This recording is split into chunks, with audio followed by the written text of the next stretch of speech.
Orkira Eldrix is very unique in the D&D multiverse, and she's joining Idle Champions. Tell me a little bit about who this character is and why you love them so much. Well, Orkira started off as a normal gold dragonborn cleric, just trying to help her friends and make her way in the world.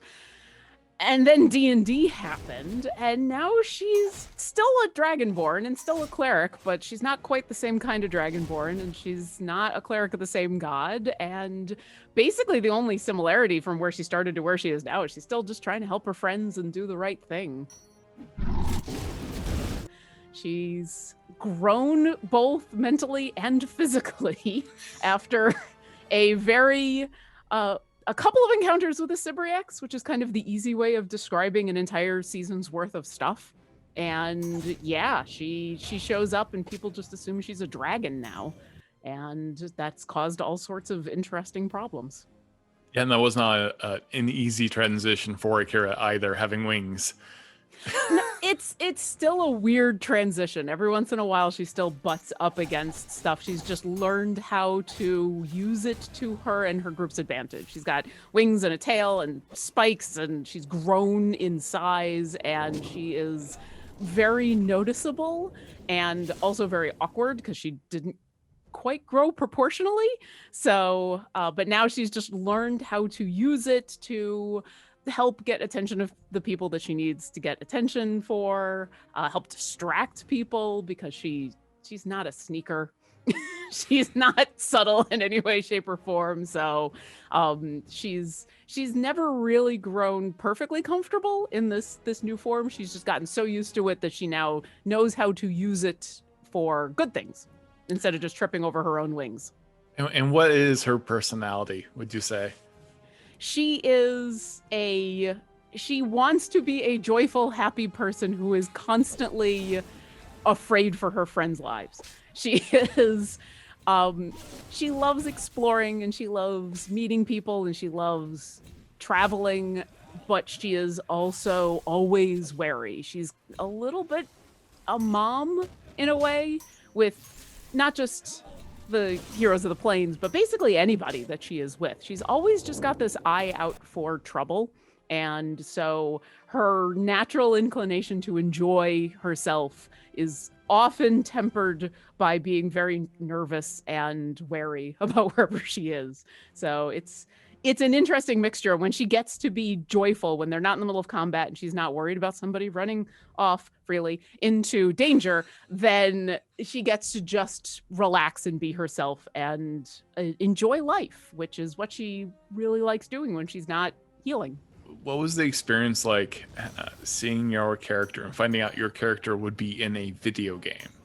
I've been giggling for a couple of months, and I've been unable to stop giggling. And every time I get an email or a message with something with new art or new information, there's usually a lot of jumping around and geeking out and then rushing into another room to go get Luke and bring him on in and go, look, look, look, look, look, and then trying to contain my excitement and not then share it with everybody because, I have to keep some secrets. But yes, it's been really hard over the last couple months to contain my giddiness. It's been amazing to watch. So what are some of the things that Orkira does in the game now? Like, how did she translate? Like, what does she do? I think she translates amazingly because she's, as a character, especially in combat, she's very focused on two major things. She is either healing her friends or she is setting things on fire. And there's very little things that she does in between, but it's basically those two things. And so a lot of the in-game stuff that she does she heal her friends or does she set things on fire? I think that's translated really well. And there's a couple of powers that she has in game that are, they're not things that she does in the D&D game, but they're things she wishes she could do. That I think is a testament to the designers, that they read her so well that they crafted powers for her that I saw and I went, how do I get that in the game or how does she do that in my D&D game? Which I'm sure you would love if I suddenly showed up with some extra powers. I'm sure you wouldn't mind that at all. No, not at all. No, that'd be fine. Without Super talking. fine. What's your ultimate? So the original ultimate that she can do in D&D is she explodes and summons the Phoenix and destroys everything. And so there's a version of that in the game and where she flies over the battlefield, which is adorable. Every time she flies, everything makes me giddy about this. I can't help but laugh. So she flies over the battlefield and she's got her holy symbol, the Book of the Phoenix, and the Phoenix shows up and just rains fire and destruction down on everybody. And then she flies back into formation and just starts walking again, smiling, all happy. So it's the best. And you get to choose like magical items as well. Did you personalize these quite a bit from your adventures amongst all the shows? Oh yeah. They asked for a list of the important items in her life, which she actually has quite a bit of. Like for Orkira, the stuff that she's collected, especially as a character that moves around a lot, that has been transitory so much, that is constantly jumping from one place to another. The stuff that she has in her bag is really important. And a lot of it is personal tchotchkes and things that have been given to her. So the hardest part was not having a list of items to offer, but of paring it down to the couple of slots that we had, because I had this massive list. What was important to her was, once again, the connection with her friends. So a lot of the items are, she got rocks from Penelope. She has this bundle of letters from Alindra that she's been carrying around for years. She has this chunk of an accordion from Harold that are all kind of these basic things. Especially like the pebbles and the chunk of the accordion would seem like just nothing, but to her they are moments in time and memories of essentially a family member. And then of course all of her Phoenix stuff.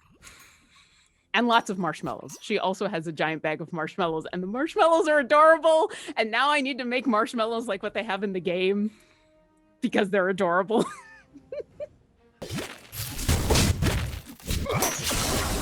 What has this entire experience been like, having this come together? And now like there's so many people of that crew in the game together. It's been amazing. It's been, as I said, I keep having to just pinch myself because it feels like a dream in order to see this character that I've been playing come literally to life in this game that I already was enjoying playing. It's made me really think about some depth in Orkira that I haven't had a chance to really think about in a while. I've been playing her for so long. She's just second nature.